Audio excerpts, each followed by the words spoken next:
Oo. Tapos nagkakaroon na rin ng hitsura ang mata. Yung bibig. Pati yung kamay ay humahaba na. Ano? Oo, humahaba na. Pati ang... Oo, ay ganun. Oo. Oo, ay ganun. Oo. Ay ano naman kinakain mo sa loob ng tiyan ng mami?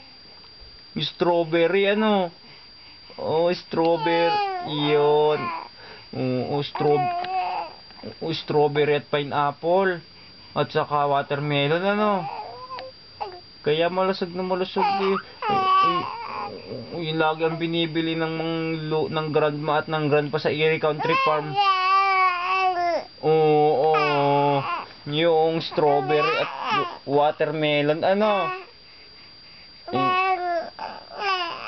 Oo, tapos bibili din sa Sam's ng strawberry ano.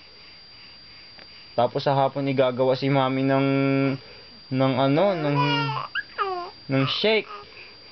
Yung may blackberries, may bananas, and strawberry. Oo, yun naman ang kakainin ni mami para healthy si Angel. Ano?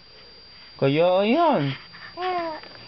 Tapos noong 5th, 6th, 7th, 8 months. 8 months na. Ready nang lumabas. Oo, ang likot-likot. Oo, sobrang likot mo nga. Sipa ka ng sipa eh. Sabi ni mami, ikot ka ng ikot sa tiyan eh. Oo.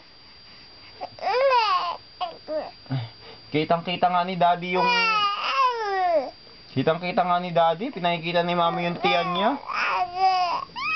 Oo, pag ikay sumisipa, yung... ang lakas-lakas ng sipa. Bukol na bukol ang tiyan eh. Oo, galaw ka daw ng galaw. Malimit ka daw gumalaw 1 o'clock eh ng umaga at ng madaling araw. Ng tanghapon pala.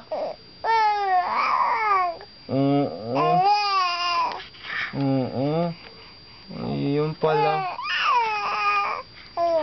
Nutritious food pala ang kinakain ni baby.